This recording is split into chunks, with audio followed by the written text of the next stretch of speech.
Après le sabbat, à l'aube du premier jour, Marie de Magdala et l'autre Marie pleurèrent toujours. Ils vinrent au tombeau pour y trouver leur bien-aimé. Mais un ange leur dit qu'il est ressuscité. Venez, voyez le lieu où il était couché.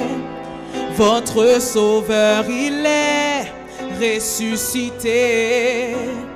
Et voici, il vous précède en Galilée. Je vous dis que c'est là que vous le verrez. Jésus avait dit: je suis la résurrection, le chemin, la vie. En moi la source de guérison. Pourquoi inventer, disant qu'il est réincarné? Je vous dis, mon Seigneur est ressuscité. Venez, voyez le lieu où il était couché. Votre sauveur, il est ressuscité. Il vit maintenant et pour l'éternité. Seigneur, je veux t'adorer, t'exalter. Mon Seigneur est vivant, toujours intercédant, plaidant pour ses enfants. Mon divin Rédempteur, à la droite de son Père, son règne est éternel, ressuscité.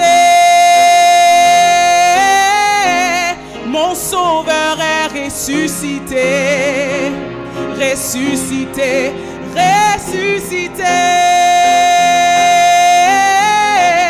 Mon Sauveur est ressuscité, ressuscité, ressuscité.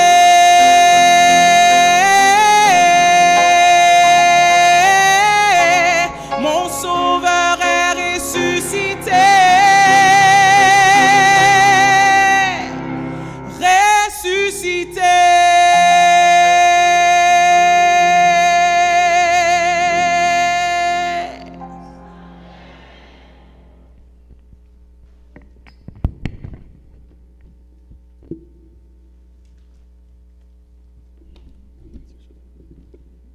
Et maintenant, nous vous demandons de vous mettre debout et nous chanterons le chantème crucifié.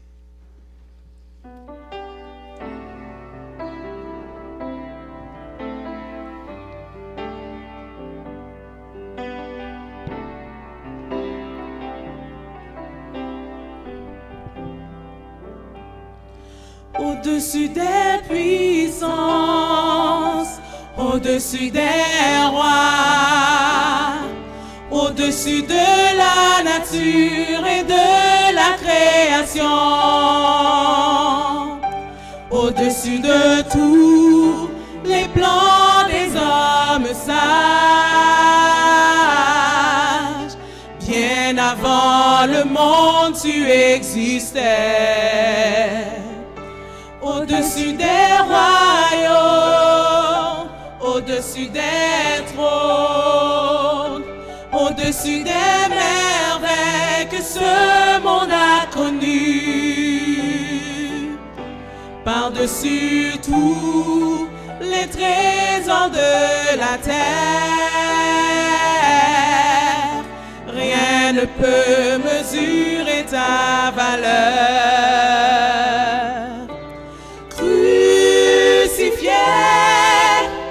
Seul abandonné, tu as souffert, méprisé, rejeté, telle une rose foulée sous nos pieds. Tu m'as sauvé, tu m'as aimé, par-dessus tout.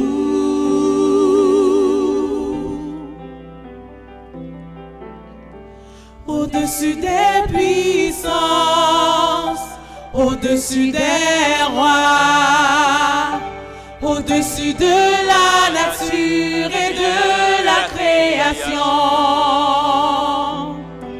au-dessus de tous les plans des hommes sages.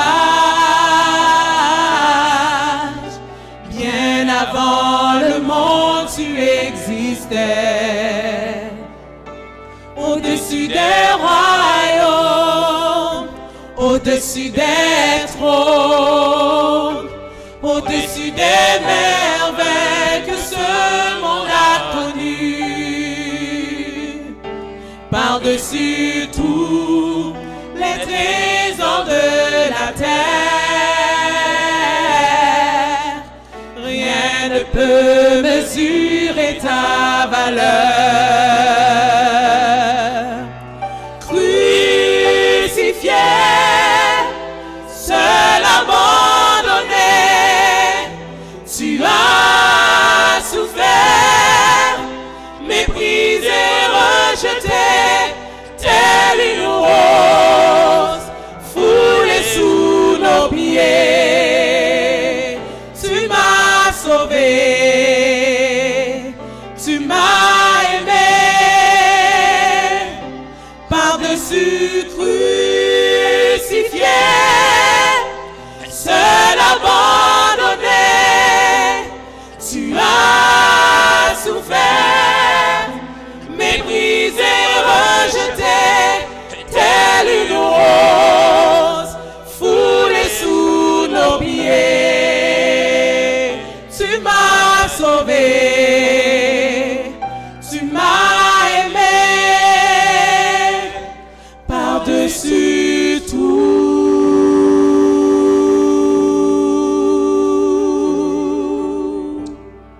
Amen.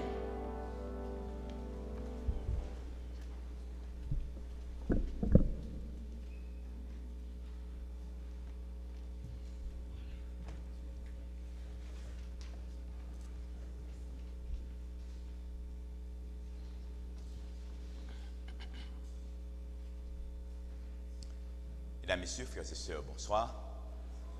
Bonsoir, frères et sœurs. Nous sommes très contents et très heureux d'être encore avec vous ce soir. Et j'éprouve aussi un très grand plaisir de vous souhaiter bon sabbat dans le Seigneur. Est-ce que vous voulez vous souhaiter l'un l'autre bon sabbat dans le Seigneur? Nous saluons pour vous souhaiter bon sabbat dans le Seigneur. Bon sabbat dans le Seigneur. Bon sabbat, ma soeur.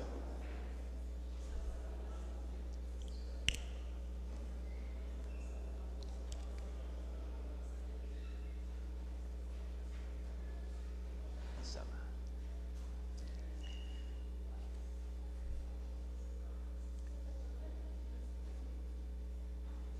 Ok, merci.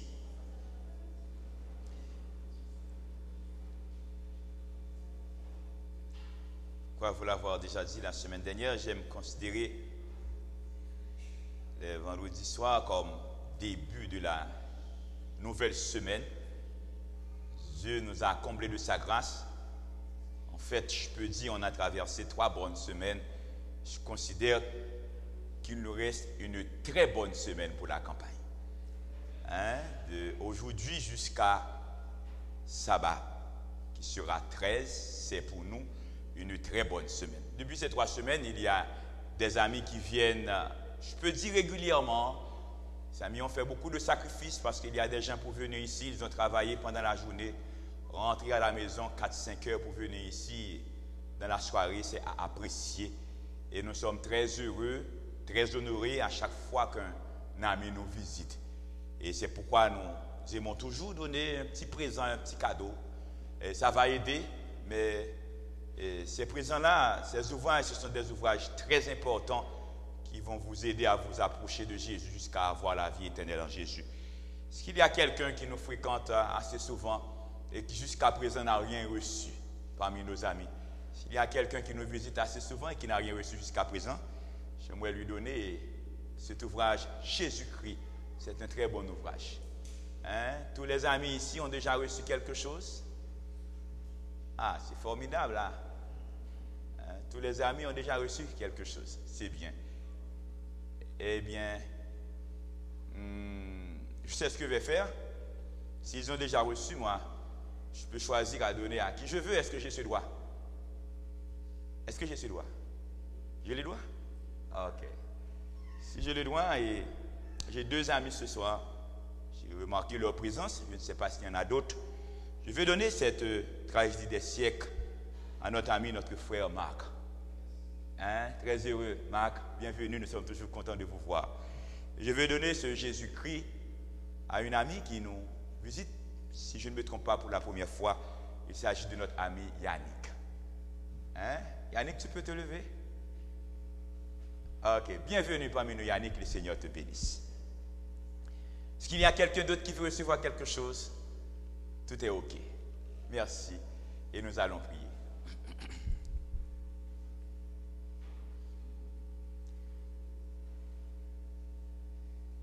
Ok, merci.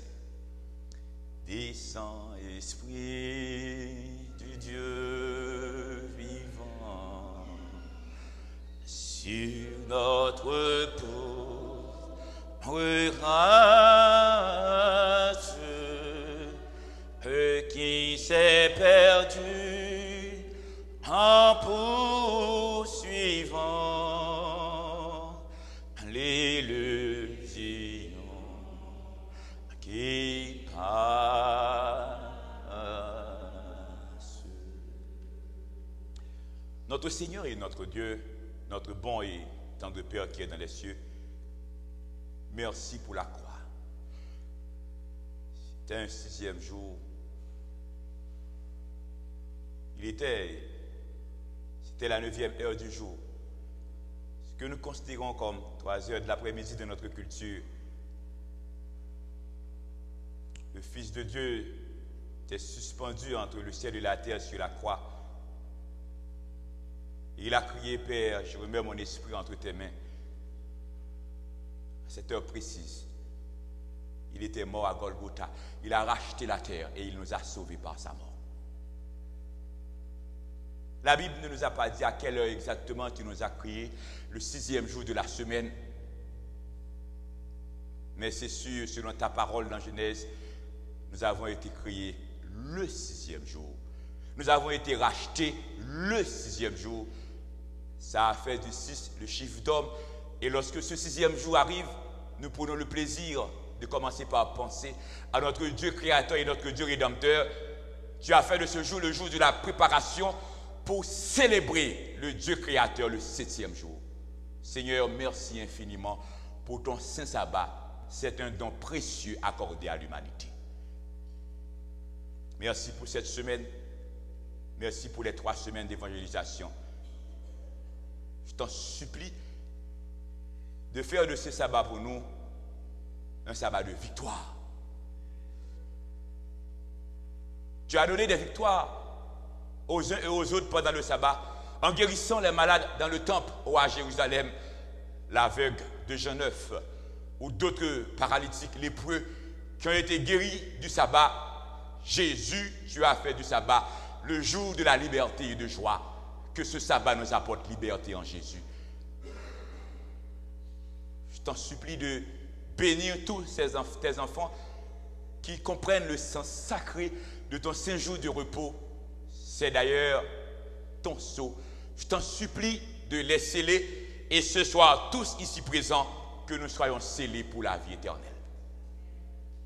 Tandis que le moment est venu de parler de toi, Seigneur, nous sommes trop petits et nous sommes très indignes d'être porte-parole de l'Éternel des armées, d'être ton ambassadeur, de parler en ton nom. Et fais-nous la grâce quand nous parlons ici, ce n'est pas l'UDES qui parle. Grâce au Saint-Esprit, c'est l'Éternel qui parle. Et puisqu'il y a tes enfants ici, tu dis Jésus, mes brebis entendront ma voix. Tes enfants qui sont dans cette salle, qu'ils entendent ta voix et qu'ils viennent à toi. Qu'ils ne viennent pas à une religion, qu'ils ne viennent pas à un pasteur, qu'ils ne viennent pas à un système, mais qu'ils viennent à Jésus qui est mort pour eux et qui les a sauvés à la croix. Merci pour le salut que tu nous donnes. Merci pour le Saint-Esprit. Merci pour ta puissance. Merci pour les guérisons. Merci pour les délivrances. Merci pour la victoire. Sommes dignes de toi, bon Père. En Jésus, nous t'en prions. Amen.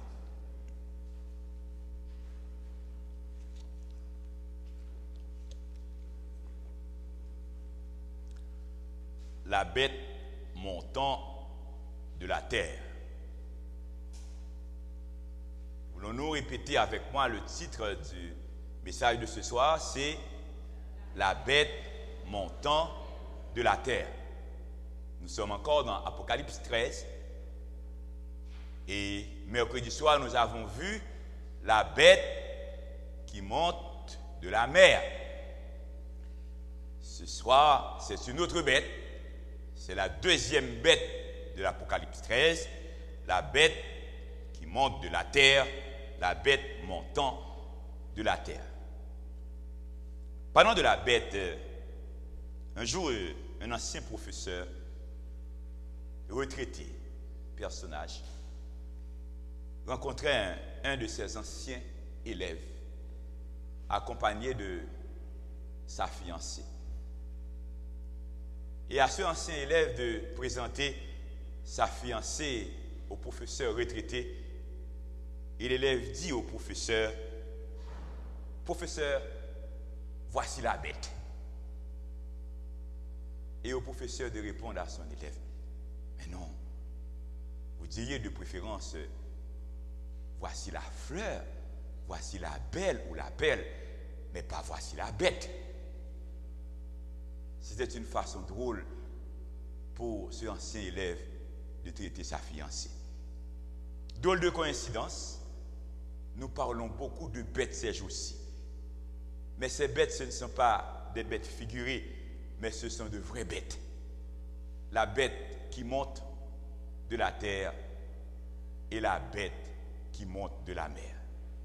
Nous avons déjà vu la bête qui monte de la mer, ses caractéristiques. Cette bête, c'est une bête à 7 têtes et 10 cornes. C'est une bête qui a la puissance du dragon. C'est une bête qui a dominé pendant 42 mois prophétiques. C'est une bête qui a détruit les saints, qui a persécuté les enfants de Dieu. C'est une bête qui a fait beaucoup de tort à l'humanité. Et pourtant, c'est une bête que toute la terre admire, car il est dit toute la terre est de l'admiration derrière la bête. Et cette bête aussi, c'est une bête qui a la puissance du dragon. De la puissance de cette bête, c'est la puissance de Satan. Et toutes les caractéristiques de cette bête, l'histoire, les déclarations des écrivains, je peux dire de l'église de Rome, Rome 4e empire, l'empire de fer, Rome 4e animal, et la petite corne qui persiste, eh bien l'histoire nous a prouvé que cette bête est exactement le système de la papauté. Maintenant, nous sommes dans la bête montant de la terre. Cette bête qui monte de la terre, qui est-elle?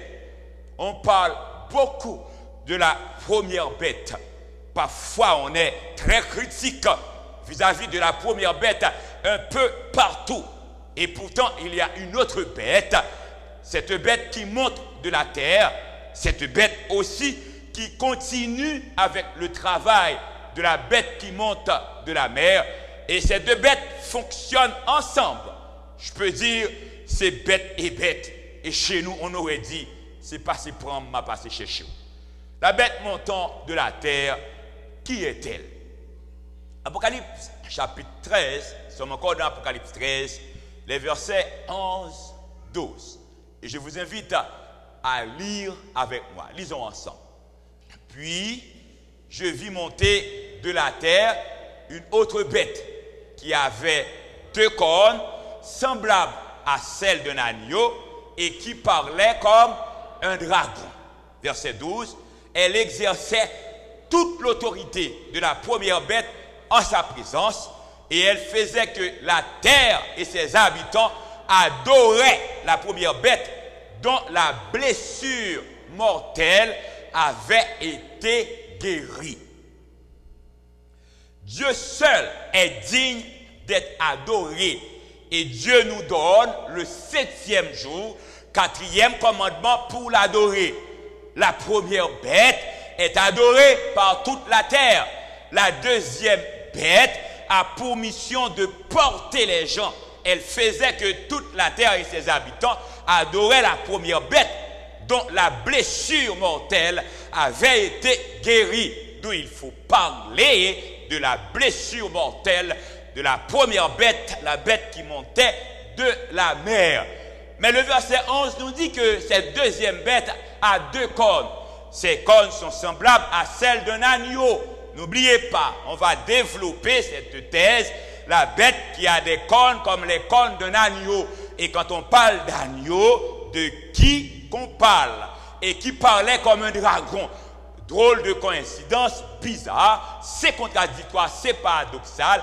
C'est soit on est agneau ou on est dragon. On ne peut pas être à la fois agneau et dragon. Parce que le dragon, c'est une bête terrible, horrible et méchante. Et l'agneau, c'est un petit animal innocent. La blessure mortelle avait été guérie. La blessure mortelle de la première bête. Qu'en est-il de la blessure mortelle de la première bête? La première bête dominait, régnait de 538 à 1798.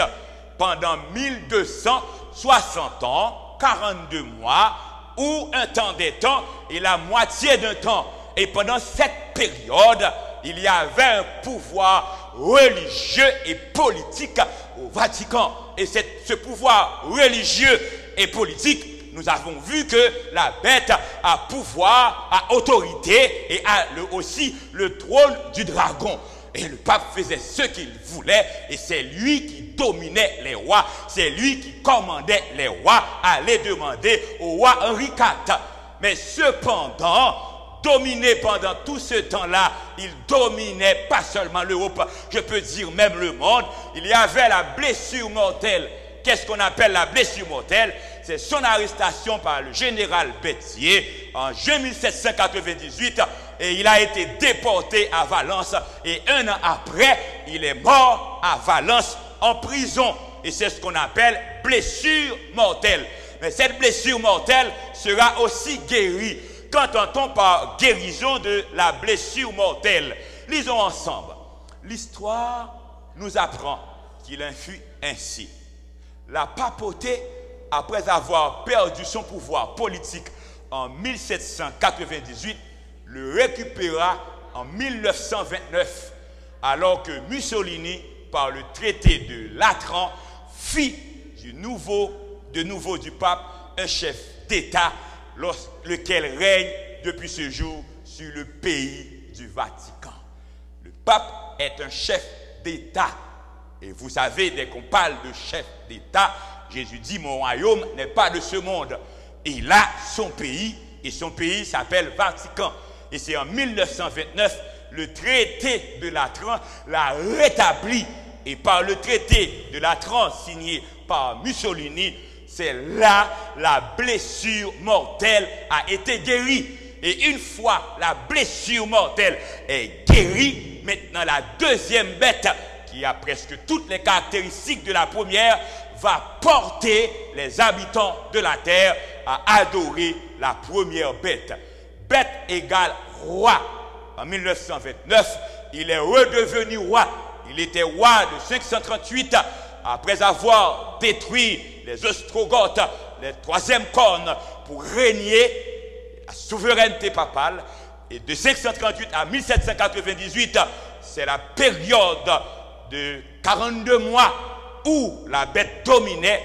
Et de là, 798, il y a eu son arrestation. Il n'était plus roi. Et en 1929, il a été rétabli comme roi. Et bien, puisqu'il est rétabli comme roi, bête dans Daniel symbolise roi. Daniel 7, versets 17 et 23. Lisons ensemble. Ces 4 grands animaux, ce sont 4 rois qui s'élèveront de la terre. Verset 23. Il me parla ainsi, le 4e animal, c'est un 4e royaume qui existera sur la terre, différent de tous les autres royaumes, et qui dévorera toute la terre, la foulera et la brisera. N'oubliez pas, 4e animal, 4e royaume, c'est Rome. N'oubliez pas, 4e animal terrible que nous avons vu dans Daniel mercredi, avait la petite corne, et c'est ce quatrième animal, quatrième royaume qui dévorera toute la terre, la foulera, la brisera. Ce quatrième royaume aussi constitue la première bête. Maintenant, nous sommes dans la deuxième bête, la bête qui monte de la terre. Caractéristique de la deuxième bête. N'oubliez pas, cette deuxième bête a deux cornes. N'oubliez pas, cette deuxième bête a les apparences d'un agneau. Et cette deuxième bête parle comme un dragon. Apocalypse 13, verset 11. Lisons encore ensemble. Puis, je vis monter de la terre une autre bête qui avait deux cornes semblables à celles d'un agneau et qui parlait comme un dragon. Semblable à un agneau et action de dragon. Apparence agneau, action dragon. Ça, c'est la deuxième bête. Apparence d'un agneau, regarde la bête, on pense que c'est un agneau. Et quand on parle d'agneau, à travers agneau, dès qu'on voit agneau, il faut voir Jésus-Christ. Parce que, Jean-Baptiste disait, voici l'agneau de Dieu qui ôte les péchés du monde. Dès qu'on parle agneau, il faut voir Jésus-Christ. Car depuis la libération d'Israël, à l'établissement de la fête des Pâques, Dieu avait ordonné qu'on sacrifiait des agneaux et que les maisons seront marquées avec le sang de l'agneau. Et dans le temple, on sacrifiait des agneaux, symbolisant Jésus qui va venir mourir. Et dès qu'on parle d'agneau, il faut voir Jésus. Et dès qu'on parle apparence d'agneau semblable à un agneau, c'est que lorsqu'on le voit, apparemment, on voit que c'est Jésus-Christ. Apparemment, on voit que c'est chrétien. Les paroles, le comportement, le style, la forme, l'apparence, c'est agneau.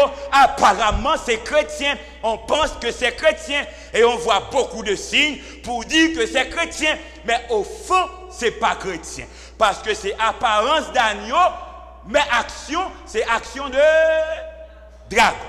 C'est ça, la deuxième bête, la bête qui monte de la terre. D'où lorsqu'on rentre dans le texte pour chercher et trouver là où il y a apparence d'agneau, mais en fait ce dragon, c'est là on va pouvoir identifier la deuxième bête. La deuxième bête, c'est quoi? Bête montant de la terre égale faux prophète.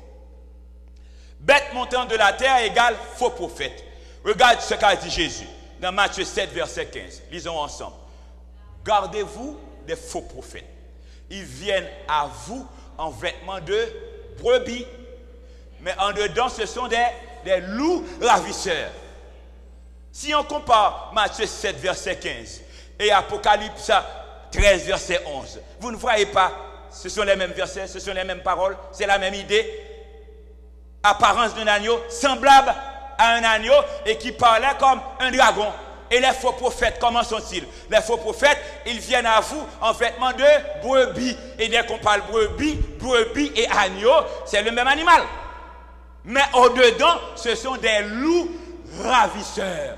Ils vous disent qu'ils sont chrétiens et pourtant ils rejettent les commandements de Dieu. Ils participent dans les abominations, ils participent dans les corruptions, et ils sont dans le mensonge, et ils sont dans le vol, ils sont dans le crime, ils font de l'injustice, ils commettent des crimes, ils commettent de l'injustice, ils font souffrir les gens, ils trompent les gens, ils séduisent les gens et les gens se laissent séduire. Ils pensent que c'est église, ils pensent que c'est bon pasteur, ils pensent que c'est bon pays et pourtant les actions c'est actions de dragon. Ils vous disent qu'ils sont chrétiens, c'est pour pouvoir vous dévorer et vous manger. Apparence d'agneau, action dragon. Et gardez-vous des faux prophètes. Les faux prophètes vont venir avec la Bible. Ils vont parler de Dieu parce qu'ils se disent prophètes. S'ils se disent prophètes, ils vont vous dire qu'ils parlent au nom de Dieu. Mais c'est faux, ils ne parlent pas au nom de Dieu. Les faux prophètes en Israël, ils vous disent que c'est Dieu qui leur donne le message, mais ce n'est pas Dieu, parce qu'ils désobéissent à Dieu. C'est facile d'identifier les faux prophètes. Les faux prophètes, c'est ceux qui parlent de Dieu, mais qui rejettent les commandements de Dieu.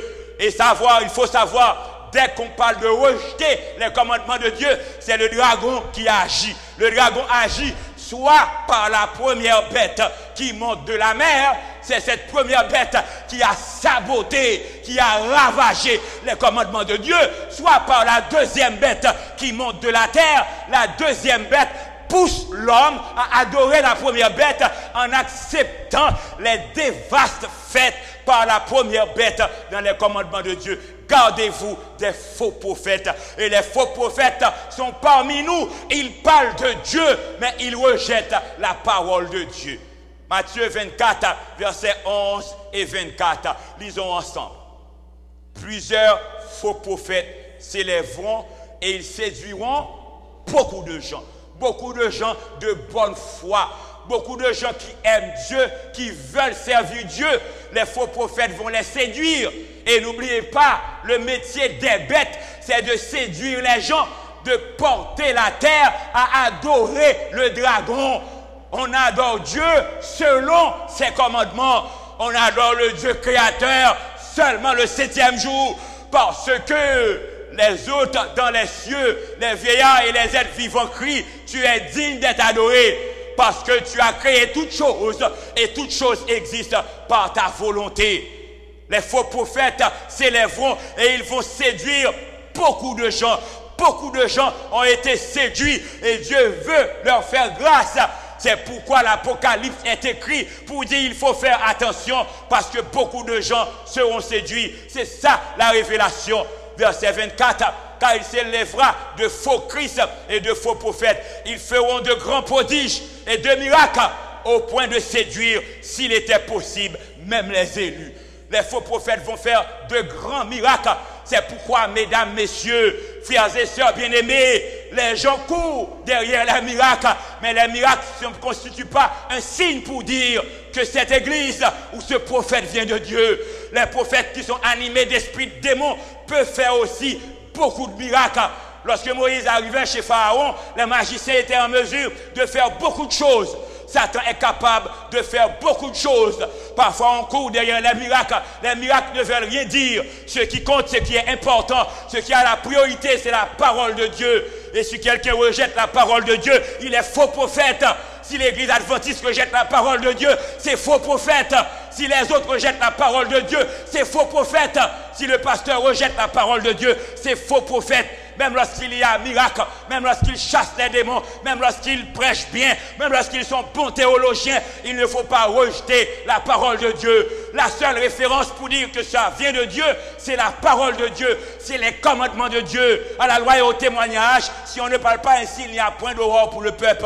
Le dragon est irrité contre la femme et ce n'a fait la guerre au reste de sa postérité, à ceux qui gardent les commandements de Dieu et qui ont la foi de Jésus. Si vous voulez servir Dieu, ne vous laissez pas séduire par les uns ou les autres. C'est la première ou la deuxième bête. Restez attachés à la seule vérité qui existe dans la parole de Dieu. Et Apocalypse 13, verset 14, lisons ensemble. Elle opérait de grands prodiges, même jusqu'à faire descendre du feu du ciel sur la terre à la vue des hommes. Et verset 14, elle séduisait les habitants de la terre par les prodiges qui lui étaient donnés d'opérer en présence de la bête, disant aux habitants de la terre de faire une image à la bête qui avait la blessure de l'épée et qui vivait.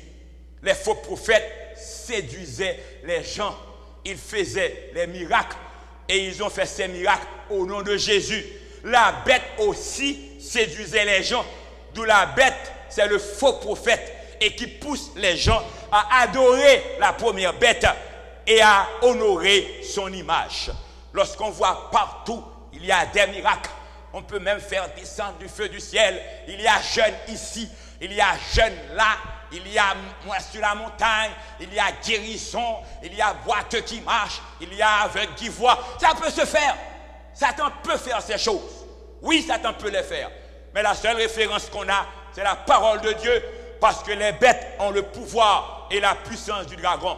C'est pourquoi Jésus dit dans Matthieu 7, les versets 21 à 23, lisons ensemble, ceux qui me disent Seigneur, Seigneur, n'entreront pas tous dans le royaume des cieux, mais celui-là, seul qui fait la volonté de mon Père qui est dans les cieux. Oh, j'aime Jésus. Jésus ne fait exception de personne. Ceux qui disent Seigneur, Seigneur, quelle que soit sa religion, sa conception, sa foi, n'entreront pas tous dans le royaume des cieux. Ceux qui sont pasteurs, tous les pasteurs ne seront pas sauvés. Il y a beaucoup de pasteurs qui seront perdus. Ceux qui sont frères, ce n'est pas tous les gens d'église qui seront sauvés. Car ceux qui me disent Seigneur, Seigneur, n'entreront pas tous dans le royaume de Dieu. Ce sont seulement celui-là, seul qui fait la volonté de mon Père. Au verset 22, plusieurs me diront en ce jour, Seigneur, disons ensemble, Seigneur, n'avons-nous pas prophétisé par ton nom? N'avons-nous pas chassé des démons par ton nom? N'avons-nous pas fait beaucoup de miracles par ton nom? Verset 23, alors Jésus dirait ouvertement, je ne vous ai jamais connu, retirez-vous de moi, vous qui commettez l'iniquité. L'iniquité, c'est quoi? L'iniquité, c'est péché. Péché, c'est quoi? C'est la transgression de la loi. Retirez-vous de moi, vous qui commettez l'iniquité. Retirez-vous de moi, vous qui désobéissez à Dieu. Quel que soit le commandement, le premier ou le 10e, le 4e ou le 7e, le 3e ou le 5e. Seigneur, nous avons prophétisé, cela veut dire nous avons prêché, nous avons fait des miracles, nous avons chassé des démons, nous avons guéri des malades. On pensait que c'était au nom du Seigneur, mais ce n'était pas au nom du Seigneur. Pourquoi ce n'était pas au nom du Seigneur? C'est parce que il y a des faux prophètes, il y a la deuxième bête qui donne l'apparence d'agneau. Il vous parle de Jésus, il vous parle avec la Bible, il prêche apparemment bon chrétien. Il y a des signes, il y a des miracles, et pourtant au fond, ces miracles, ce n'est pas Dieu qui fait ces miracles, parce que la parole de Dieu est rejetée. Pour savoir si un esprit, si une doctrine, si une église est véritable église, allez consulter quoi? Allez consulter la parole de Dieu. Allez consulter les commandements de Dieu. C'est ça les faux prophètes. Et 1 Timothée 4, verset 1, lisons ensemble. Mais l'Esprit dit expressément que dans les derniers temps, quelques-uns abandonneront la foi pour s'attacher à des esprits séducteurs et à des doctrines de démons. Ce n'est pas nous qui disons. La Bible dit qu'il faut faire attention aux doctrines. Il y a beaucoup de doctrines au dehors. Ce sont des doctrines de démons. Parce qu'il y a deux églises. L'église, la femme pure qui garde les commandements de Dieu. La femme impure qui est commandée, dominée, dirigée, soit par la première bête, soit par la deuxième bête. Première ou deuxième, c'est le dragon. Parce que les bêtes ont le pouvoir du dragon. Plusieurs fausses doctrines, des séducteurs avec des doctrines de démons. Et ces séducteurs-là, ils parlent bien. Ces séducteurs-là sont prêts à aider. Ces prédicteurs-là sont prêts à payer l'université. Ces séducteurs-là sont prêts à payer l'école. Ces séducteurs-là sont prêts à payer la maison. Et puisqu'ils aident comme ça, ces bons chrétiens, apparence d'agneau. Et ces séducteurs-là aussi, parfois, ils sont des pédophiles. Ces séducteurs sont des détourneurs de mineurs. Ils détournent les mineurs. Ces séducteurs-là, parfois, leurs actes, c'est terrible, c'est horrible. Et on fait tout ça au nom de la Bible, au nom de la parole de Dieu, parce qu'ils sont animés d'esprits de démons. Faux prophète égale protestantisme aux États-Unis. La deuxième bête qui monte de la terre, contrairement à la première, avec des faux prophètes, on fait des miracles, on domine, on a l'apparence d'un chrétien. Allez dans l'histoire et rechercher, étudier quelle puissance qui émerge dans le 18e, 19e siècle, après le rétablissement de la blessure mortelle, qui a apparence d'agneau, chrétien, Jésus-Christ, la Bible, Jésus fait des miracles, beaucoup de miracles, donne des aides, et pourtant les actions sont les actions de dragon, parce que non seulement on rejette la parole de Dieu, on tue, on détruit, on fait des crimes, on met Dieu de côté, on parle de Dieu, mais on ne vit pas Dieu vraiment. Apocalypse chapitre 13, verset 14-15. Lisons ensemble. Elle séduisait, la deuxième bête, elle séduisait les habitants de la terre par les prodiges qui lui étaient donnés d'opérer en présence de la bête, disant aux habitants de la terre de faire une image à la bête qui avait la blessure de l'épée qui vivait, et il lui fut donné d'animer l'image de la bête afin que l'image de la bête parle. Il y a deux dimensions dans l'image de la bête. Il y a une première dimension dans l'image de la bête. Il espérera changer les temps et la loi. C'est le quatrième royaume, quatrième animal terrible avec la petite corne. La loi de Dieu a été changée. La deuxième bête porte les habitants de la terre à adorer l'image de la première bête. C'est-à-dire on continue à vivre, à pratiquer les changements qui ont été faits. Alors que Jésus lui-même est venu, il vous a dit, le ciel et la terre passent, il ne disparaîtra pas un iota. Certains commandements ont été changés. Certaines doctrines fondamentales, ce sont des doctrines diaboliques. Lorsqu'on parle des morts, lorsqu'on a contact avec les morts, lorsqu'on vénère les morts, lorsqu'on dit que les morts ont contact avec les vivants après, si on pratique ces choses-là, c'est de l'idolâtrie. Ce sont des esprits de démons. Et lorsqu'on rejette le quatrième commandement de Dieu et on persiste à le faire, on persiste à suivre la bête, ça c'est un volet. Et il y a un deuxième volet, c'est le volet politique et religieux. Parce que la politique et la religion ne se mêlent pas. Et la deuxième bête porte ou bien pousse les habitants de la terre à adorer l'image de la première bête. Lisons ensemble ce qui est écrit.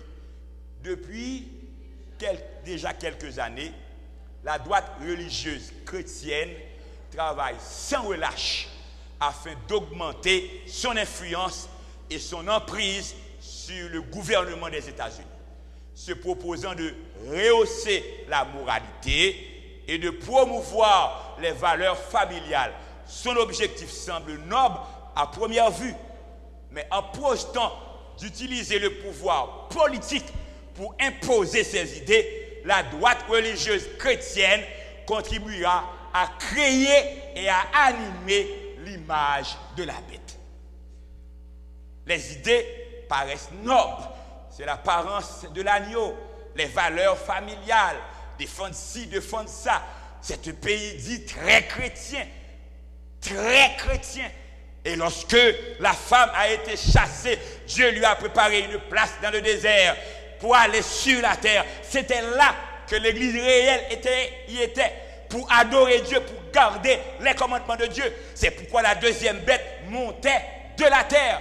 Et en fait, qu'est-ce qu'il y a à travers le temps? Tandis que le temps a passé, au début des années 80, il y a relations diplomatiques entre le Vatican et Washington. Parce que la deuxième bête veut porter les habitants de la terre à adorer l'image de la première bête. Et l'image de la première bête, à côté des changements dans les commandements de Dieu, c'est mélanger le religieux et la politique. Et même à l'intérieur de l'église, si on insiste à faire politique et religion, on sera rejeté par Dieu parce que notre royaume est en haut. Notre Dieu est en haut. Notre foi, c'est le ciel. On se bat, tractation, division, un choc pour des positions. On fait politique comme ailleurs. Si on persiste dans cette voie, on est en danger. Et si on va se mêler ailleurs, frères et sœurs bien-aimés, il faut rester attaché à la parole de Dieu, seulement la parole de Dieu, toujours la parole de Dieu. Qu'il s'agit de la première bête, changer les commandements de Dieu et pouvoir politique et religieux. La deuxième bête persiste à désobéir à Dieu. Ils se disent chrétiens, mais ils rejettent la parole de Dieu. Ils servent Dieu en fonction des traditions. On ne sert pas Dieu en fonction des traditions. C'est parce que maman et papa étaient adventistes, vous êtes obligés d'être adventistes. Vous serez chrétien adventiste parce que vous avez rencontré Jésus, parce que vous avez lu la Bible, parce que vous avez étudié la Bible, parce que vous êtes convaincu. Ça, c'est la parole de Dieu. Et si vous n'êtes pas convaincu, c'est la parole de Dieu, vous n'êtes pas obligé d'être adventiste. Il faut écouter l'appel de Jésus. Et Jésus vous dit, ça, c'est son église. Alors, père face, il néfaste, on est là parce que Jésus vous a placé là. Puissance des bêtes. La puissance des bêtes, c'est la puissance du dragon. Apocalypse 13, verset 2. Lisons ensemble. La bête que j'ai vue était semblable à un léopard, et ses pieds comme ceux de nous, et sa gueule comme une gueule de lion. Le dragon lui donna sa puissance et son trône et une grande autorité. La bête, la première bête, nous l'avons vue, elle a la puissance, le trône et l'autorité du dragon. Et la deuxième bête, elle exerçait toute l'autorité de la première bête en sa présence. Restez là. La deuxième bête exerce toute l'autorité de la première bête. Où la première bête a trouvé son autorité? C'était l'autorité du dragon. Si l'autorité de la première bête, c'est l'autorité du dragon, et la deuxième bête exerce l'autorité de la première bête, quelle autorité la deuxième bête exerce? L'autorité du dragon. D'où première bête, dragon, deuxième bête, dragon, puissance première bête, dragon, puissance deuxième bête, dragon, puissance papale, dragon, puissance protestantiste, dragon. Il y a une seule puissance qui est vraie, c'est la puissance de la parole de Dieu. À la loi et au témoignage, si on ne parle pas ainsi, il y a point d'horreur pour le peuple. Le Seigneur a une seule église, peut-être des chrétiens éparpillés partout qui sont sincères, mais le Saint-Esprit va les diriger. La seule église du Seigneur, c'est l'église qui garde les commandements de Dieu et qui a la foi de Jésus. Après, dragon en haut, dragon en bas, dragon en mi-temps, dragon sous côté, parce que le dragon domine toute la terre. Puissance des bêtes égale puissance du dragon. Et 1 Jean 5, verset 19, lisons ensemble. Nous savons que nous sommes de Dieu et que le monde entier est sous la puissance du malin. Le monde entier, c'est qui? Le monde entier, tous les habitants de la terre adorent la bête. La deuxième bête conduit les habitants de la terre à adorer la première. Et la puissance des bêtes, c'est la puissance du dragon. Qu'ils se manifestent comme bêtes, qu'ils vous disent qu'ils sont agneaux et leur action c'est dragon, c'est pas qu'on a un problème à personne, au contraire, il y a des gens qui sont de bonnes personnes, il y a des choses qui sont de bonnes choses, mais le système, la Bible, la prophétie, Apocalypse 13, c'est la parole de Dieu. Il ne faut pas passer à côté, il faut rester dans la parole de Dieu.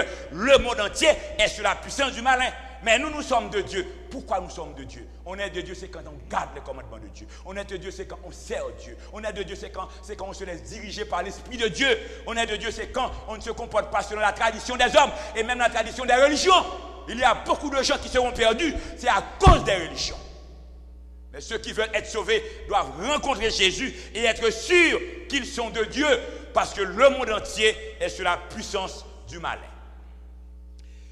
Dragon, bête, faux prophète, Père, Fils, Saint-Esprit. C'est ainsi qu'on parle de la Trinité divine et de la Trinité satanique. La Trinité divine, vous connaissez tous, c'est Père, Fils, Saint-Esprit. La Trinité satanique, c'est le dragon, c'est la bête, c'est le faux prophète. Le dragon, on connaît qui est le dragon. Il a été chassé du ciel, il est descendu sur terre et sur mer. C'est la bête, la première bête qui monte de la mer. Le faux prophète, c'est la deuxième bête qui monte de la terre. Et allons étudier ensemble ce parallèle. Trinité divine. Le Père donne pouvoir au Fils. Le Fils a tout pouvoir. C'est le Père qui donne pouvoir au Fils. Apocalypse 2, verset 27, lisons ensemble. Il les pètera avec une verge de fer, comme on brise les vases d'argile, ainsi que moi-même, j'en ai reçu le pouvoir de mon Père. Le Fils Jésus a reçu le pouvoir du Père. Ça, c'est la Trinité divine. Et la Trinité satanique. Le dragon donne pouvoir à qui? À la bête qui monte de la mer. Apocalypse 15, verset 4, il adorait le dragon parce qu'il avait donné l'autorité à la bête. N'oubliez pas, la bête a l'autorité, la puissance du dragon. Le Père donne pouvoir au Fils, le dragon donne pouvoir à la bête. Et continue encore, Trinité divine et Trinité satanique. Le Saint-Esprit porte le message du Père. 1 Pierre 1, verset 21, c'est poussé par le Saint-Esprit de Dieu que les hommes ont parlé de la part de Dieu. C'est 2 Pierre 1, verset 21. Poussé par l'Esprit de Dieu que les hommes ont parlé de la part de Dieu. D'où le message, la Bible, le Saint-Esprit nous donne ce message. Et le Saint-Esprit porte la parole du Père. Ça, c'est le rôle du Saint-Esprit de la Trinité. Et nous allons voir aussi pour la deuxième bête. La deuxième bête ou le faux prophète, la bête montant de la mer porte le message du dragon. Apocalypse 13, verset 11, disons ensemble. Puis, je vis monter de la terre une autre bête qui avait 2 cornes semblables à celles d'un agneau et qui parlait comme un dragon. Il parle comme un dragon. D'où la parole du faux prophète, c'est la parole du dragon. Et elle est porte-parole du dragon, la deuxième bête, la bête qui monte de la terre. Les faux prophètes sont porte-parole du dragon. Le Saint-Esprit parle pour le Père. Et lorsque Dieu veut nous parler, Dieu nous parle par le Saint-Esprit. Et le dragon, très souvent, lorsque le dragon veut parler, il passe par la deuxième bête. Et c'est pourquoi le dragon parle dans beaucoup d'églises. Car quand la deuxième bête parle, c'est le dragon qui parle. Encore Trinité divine, Trinité satanique, concernant le Père. 3 anges apportent le message du Père. Le message d'Apocalypse 14. Apocalypse 14, verset 6, disons ensemble. Je vis un autre ange qui volait par le milieu du ciel ayant un évangile éternel. Cet évangile vient de Dieu. C'est le message de Dieu. Le verset 8, un second ange suivi. Et un troisième ange l'a suivi. Le message des 3 anges. Le message qui doit être proclamé au monde entier.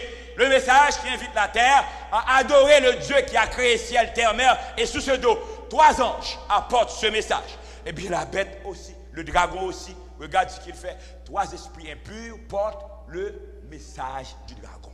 Apocalypse 16, verset 3-14, disons ensemble. Je vis sortir de la bouche du dragon, de la bouche de la bête, de la bouche du faux prophète, 3 esprits impurs. Car ce sont des esprits de démons qui font des prodiges sur toute la terre. Ces esprits impurs ont été envoyés.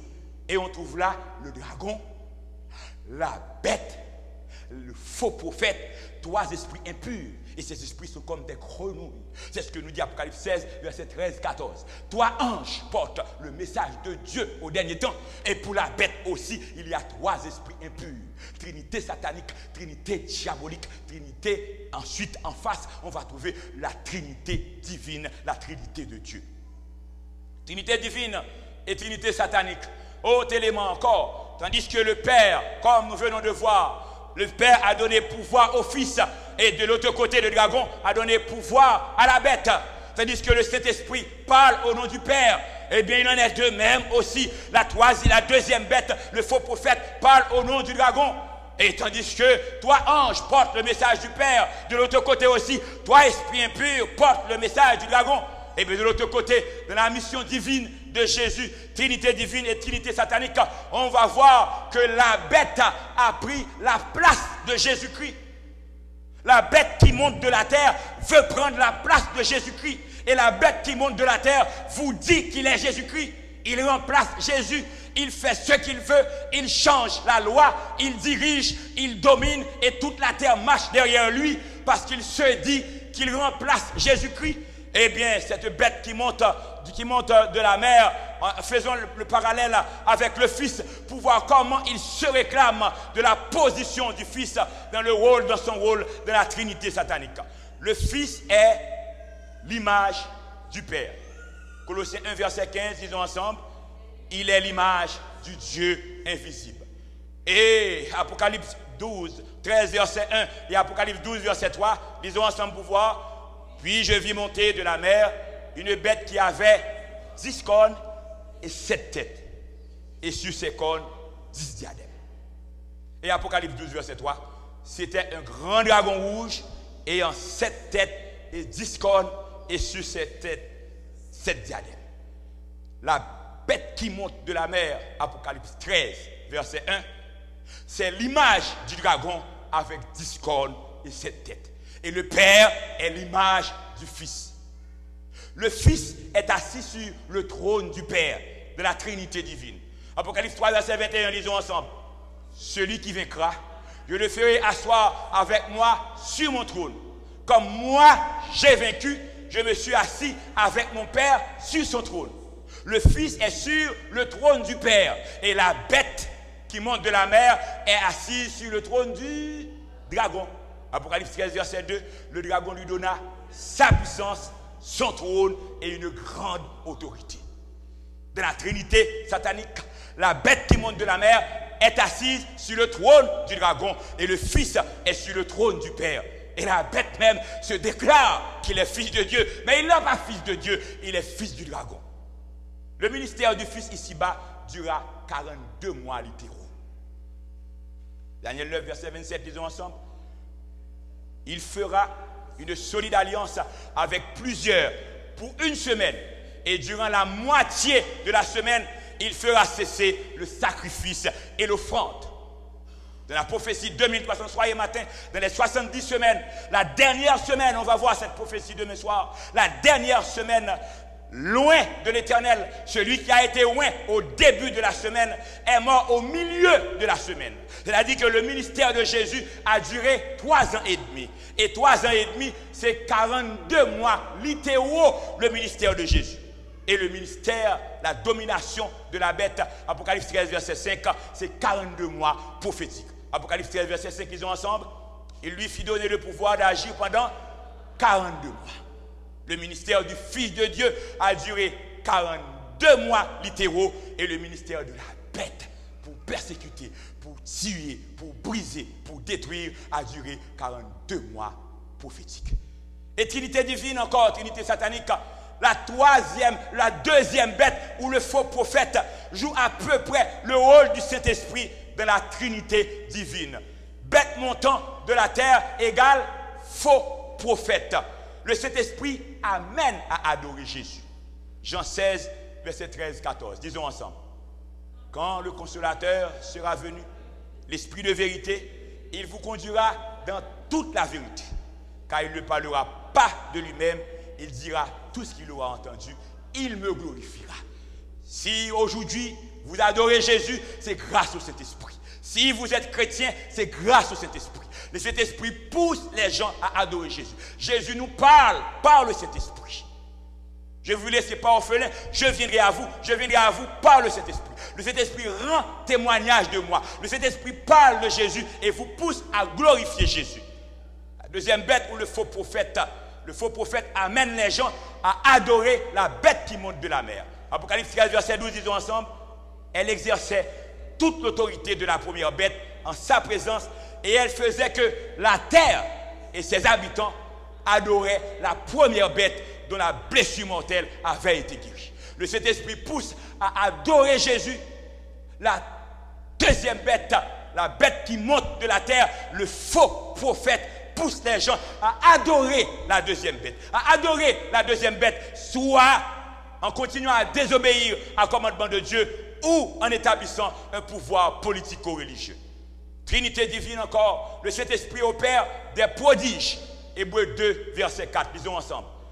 Dieu, appuyant leur témoignage par des signes, des prodiges et divers miracles, et par les dons du Saint-Esprit distribués selon sa volonté.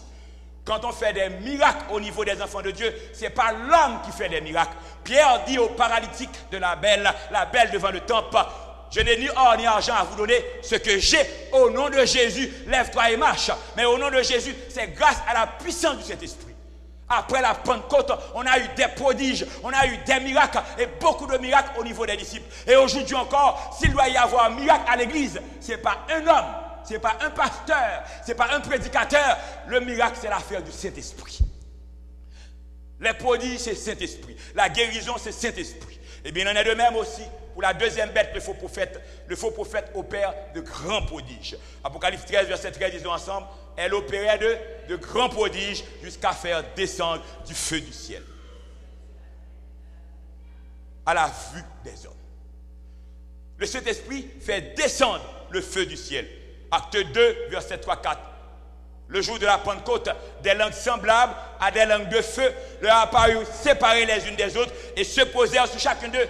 Et avec ces langues de feu, ils furent tous remplis du Saint-Esprit. Et puis la deuxième bête aussi, le faux prophète, elle opérait des grands prodiges jusqu'à faire descendre le feu du ciel. Et en dernier lieu, le Saint-Esprit met le sceau sur les enfants de Dieu. Éphésiens 1, verset 13. En lui, vous aussi, après avoir entendu la parole de la vérité, l'évangile de votre salut, en lui vous avez cru et vous avez été scellés du Saint-Esprit qui avait été promis. Lorsqu'on entend la parole de Dieu, la parole de la vérité, ce qui est dit dans la Bible, l'évangile du salut, c'est dans le Saint-Esprit vous pouvez croire. Mesdames, messieurs, s'il y a des choses qui se disent, qui sont lourdes, difficiles à comprendre, Je vous l'ai dit depuis le début, je ne suis pas en mesure de vous faire comprendre toutes choses.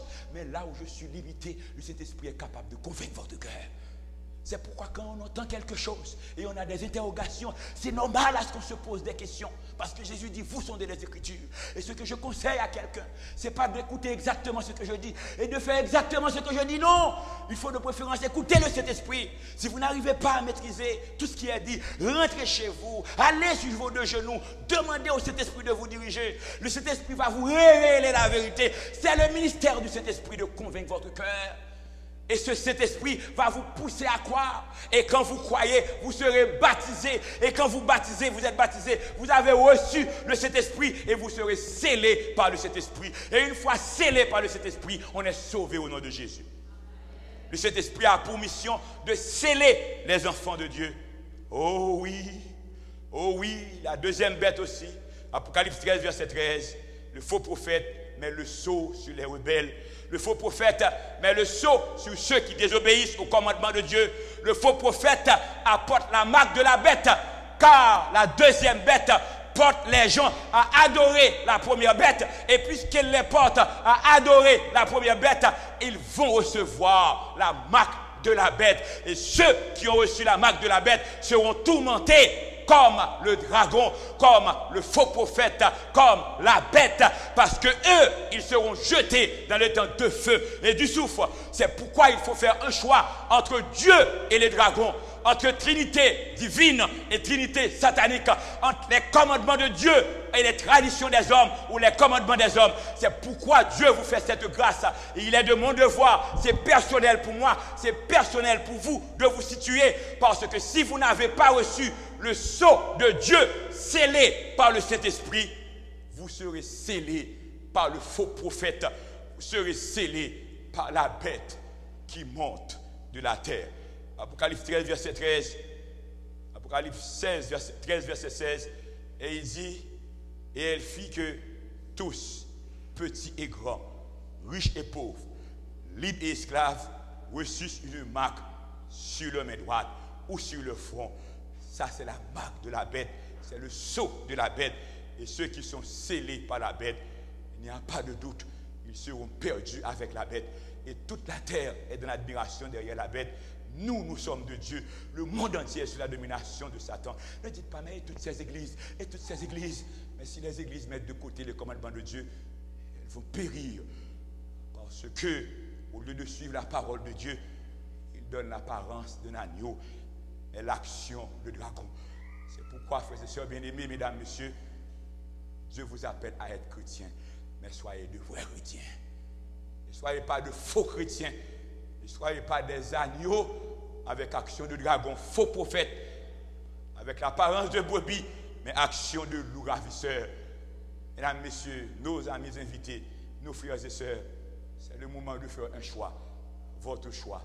J'aime Josué avec les enfants d'Israël, malgré la libération d'Israël, malgré la traversée de la mer Rouge, malgré la manne, malgré l'eau dans le désert. Mais eux, ils voulaient rester attachés au Dieu des Amoréens. Ils voulaient rester attachés au Dieu égyptien. Ils voulaient rester attachés au faux Dieu. Et aujourd'hui encore, le peuple qui séduit peuple de Dieu, les gens qui se disent serviteurs de Dieu, malgré la bénédiction de Dieu, malgré la protection de Dieu, malgré la grâce de Dieu, on reste encore attaché aux choses du monde. Et lorsque Josué voit que le peuple refuse de servir Dieu, et voici la déclaration de Josué. Josué 24, verset 14-15. À Josué de dire, lisons ensemble. Maintenant, craignez l'Éternel et servez-le avec intégrité et fidélité. Faites disparaître les dieux qu'ont servi vos pères de l'autre côté du fleuve et servez l'Éternel. Qui Josué demande au peuple de servir? Servez l'Éternel. Pas les dieux qu'ont servi vos pères de l'autre côté du fleuve. Servez l'Éternel par l'argent. Servez l'Éternel par la tradition. Même s'il s'agirait des traditions de notre milieu. Servez l'Éternel par le système. Servez l'Éternel en servant l'Église adventiste. Servez l'Éternel. Ne servez pas les dieux qu'ont servi vos pères de l'autre côté du fleuve. Mais servez l'Éternel. Et on sert l'Éternel en gardant la parole de l'Éternel. On sert l'Éternel en adorant l'Éternel. On sert l'Éternel en marchant selon les commandements de Dieu. Car ceux qui disent Seigneur, Seigneur, ce n'est pas eux qui sont chrétiens, c'est ceux qui gardent les commandements de Dieu.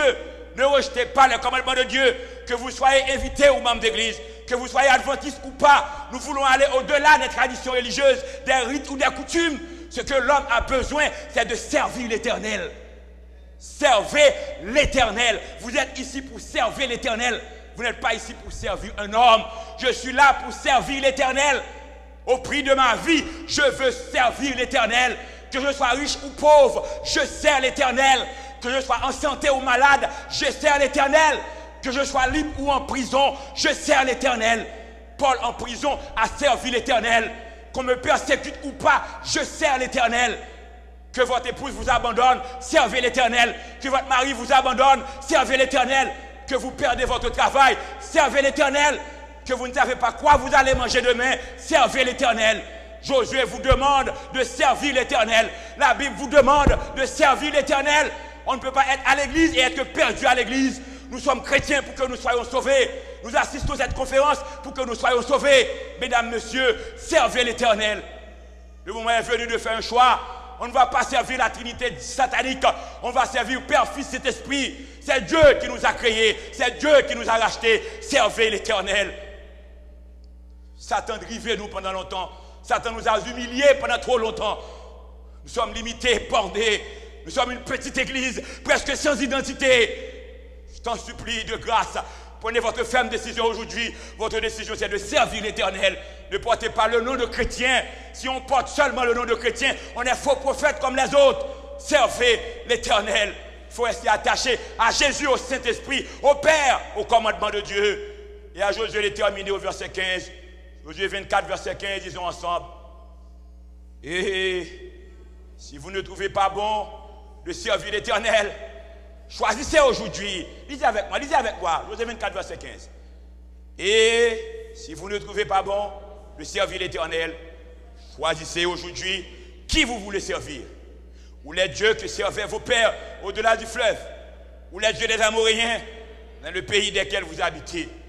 Mais Josué dit, moi et ma maison, nous servirons l'Éternel. Amen.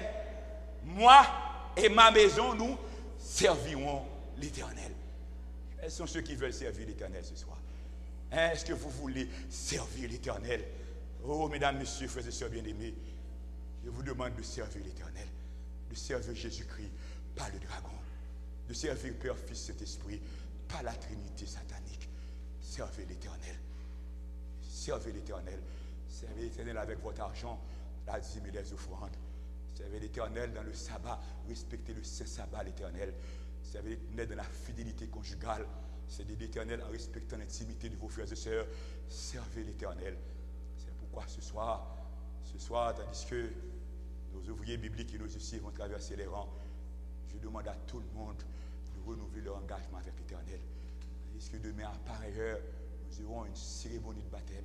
J'invite à tous les amis qui sont là de prendre la disposition de servir l'Éternel. Tous ceux qui sont là, tous ceux qui ne sont pas encore baptisés, qu'ils soient des enfants qui ont été élevés à l'église, qu'ils soient des amis qui assistent à cette conférence, je demande aux ouvriers bibliques de me rejoindre, s'il vous plaît, de venir par devant pour commencer avec la distribution. Je demande à tout le monde de prendre leur carte, parce que la décision ce soir, c'est de servir l'Éternel. Ceux qui ne sont pas encore baptisés, je les invite à se faire baptiser demain soir pour qu'ils soient scellés par le Saint-Esprit et ne pas être scellés par la bête. Les ouvriers bibliques et les huissiers, s'il vous plaît, servez l'Éternel. Et quant aux membres d'église, je vous demande à prendre la résolution de servir l'Éternel, à prendre la résolution. On ne va pas être baptisé pour les membres d'église, et ça dépend de là où vous étiez, si vous étiez trop loin de Dieu.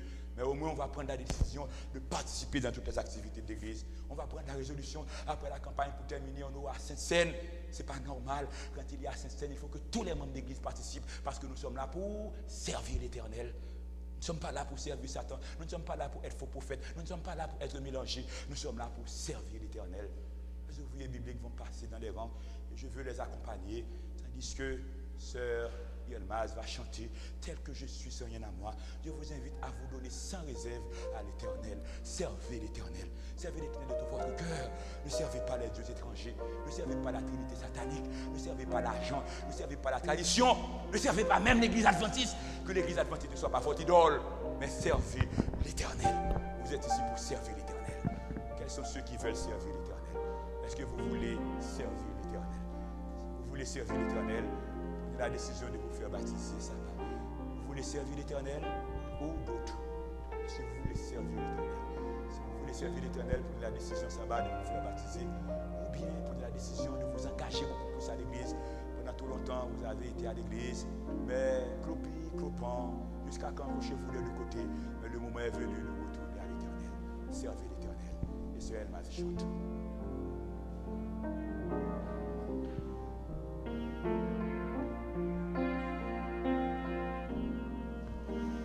Tel que je suis, sans rien à moi, sinon ton sang versé pour moi et ta voix qui m'appelle.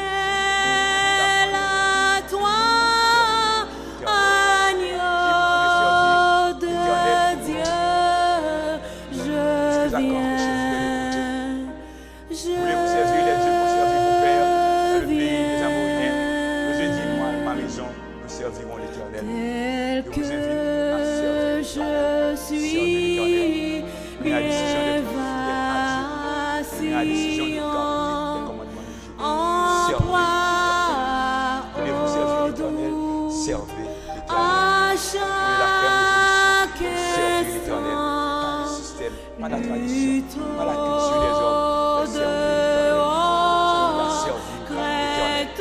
l'Éternel. Qui vous voulez servir, l'Éternel ou les autres dieux? La trinité divine, la trinité satanique. Servez l'Éternel. Le moment est venu de prendre position pour l'Éternel. Servez l'Éternel.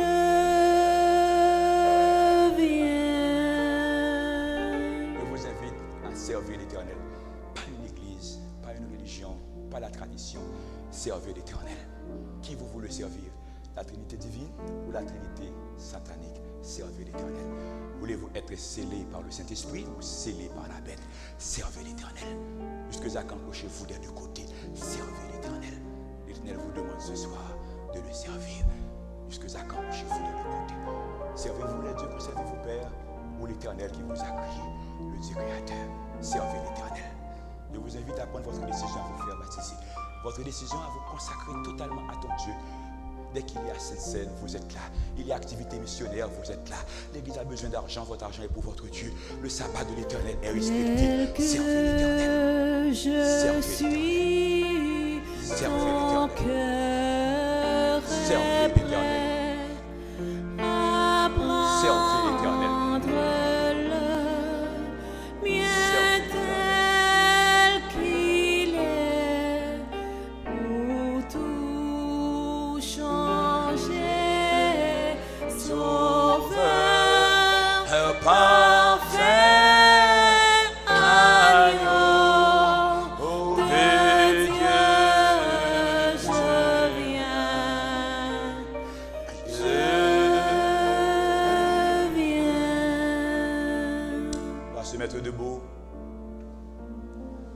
Yelmaz va entonner la dernière strophe. N'oubliez pas le mot d'ordre ce soir. Le mot d'ordre, c'est de servir l'Éternel. Servir l'Éternel. Il y a le dragon, il y a la bête, il y a le faux prophète, il y a le Père, il y a le Fils, il y a le Saint-Esprit. Le fait d'être adventiste et d'avoir son nom sur les registres de l'Église, ce n'est pas la garantie d'être vrai chrétien. Ce soir, mon frère, avant de laisser la fontaine Saint-Léonard, vous allez partir, rentrer à la maison avec la conviction que vous êtes serviteur de l'Éternel. Servez l'Éternel. Servez l'Éternel, vous qui allez être baptisés demain soir. Servez l'Éternel, vous qui n'êtes pas encore baptisés et qui êtes troublés et confus. L'Éternel vous appelle, servez l'Éternel. C'est le Seigneur Jésus qui vous appelle. Et je vous en supplie, servez l'Éternel. Servez l'Éternel. Servez l'Éternel. Tel que je suis ton grand amour, à tout pardonner en retour. Je veux être à toi dès ce jour. Je suis à toi, Seigneur. Agneau de Dieu, je viens. Servez l'Éternel. Nous chantons ensemble. Servez l'Éternel. Servez l'Éternel.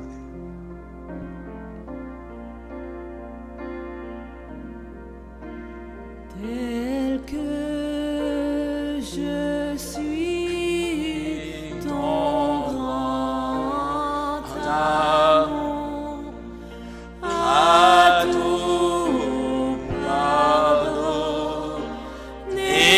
sans retour, je veux être à toi dès ce jour, agneau de Dieu, je viens,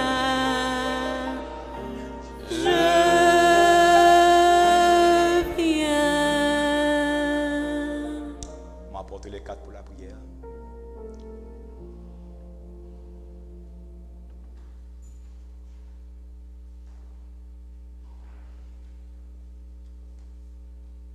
Servez l'Éternel. Courbons au fond et prions le Seigneur.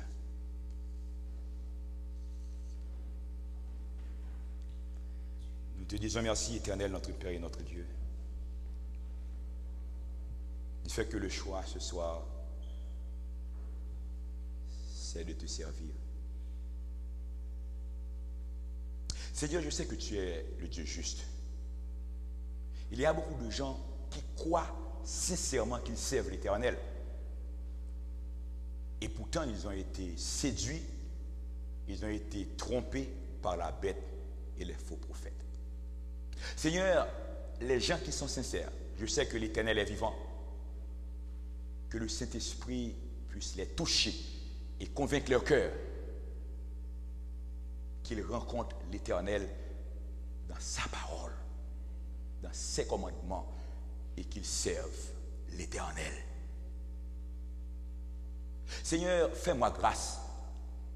Je ne veux pas rester attaché à une religion. Merci du fait que je suis adventiste pratiquant. Mais ce n'est pas l'adventiste qui me sauve. C'est toi, Jésus, qui sauve. Et puisque c'est toi qui sauves, je veux servir l'Éternel. Je veux aller plus loin que les coutumes, que la tradition, que le fonctionnement de mon Église. Si l'Église fonctionne selon ta parole, selon ta volonté, que l'Église soit bénie et remplie du Saint-Esprit. Que l'Église soit bouillante et triomphante. Mais si ce n'est pas le cas pour l'Église, que l'Église se répande. Parce que l'un ou l'autre, nous avons besoin de servir l'Éternel. Pas la bête, pas le dragon, pas le faux prophète. Seigneur, il y a de tes enfants, lorsqu'ils sont en contact avec la vérité de ta parole, ils sont troublés. Je ne peux pas leur apporter la paix, mais le Saint-Esprit est là pour les apaiser. La décision de garder les commandements de Dieu, la décision de se détacher des traditions des hommes, c'est la vraie décision. De grâce, tous nos amis qui sont ici ce soir, Seigneur, je te réclame une grâce spéciale, qu'ils soient scellés, poussés par le Saint-Esprit, qu'ils prennent la décision de servir l'Éternel. Comme Israël a été ton peuple, nous sommes aussi ton peuple. Nous ne voulons pas servir les dieux qu'ont servi nos pères. Nous ne voulons pas servir la tradition des hommes. Nous ne voulons pas servir le capitalisme terrible, méchant, destructeur de l'Occident. Nous ne voulons pas servir l'agneau à 2 cornes, apparence d'agneau, action de dragon. Nous voulons servir l'Éternel. Quoi qu'il arrive, Seigneur, fais à Saint-Léonard la Fontaine et fais à tous les adventistes conséquents, fais à tous les adventistes du monde entier ou du Québec de servir l'Éternel. Et nous voulons répéter ce soir, après Josué, nous voulons le faire sincèrement, sans hypocrisie, et de tout cœur nous le faisons. Nous disons après Josué, moi moi et ma maison, nous servirons l'Éternel. Merci pour cette grâce, mon Père. En Jésus, nous t'en prions. Amen. Amen. Mesdames, Messieurs, frères et sœurs, le Seigneur vous bénisse. Notre rendez-vous demain matin à 9h30. Et demain soir, 19h. Demain soir, l'heure du jugement est venue. Et demain matin, la moisson et la vendange. Le Seigneur vous bénisse. Bonne soirée, bonne rentrée à la maison.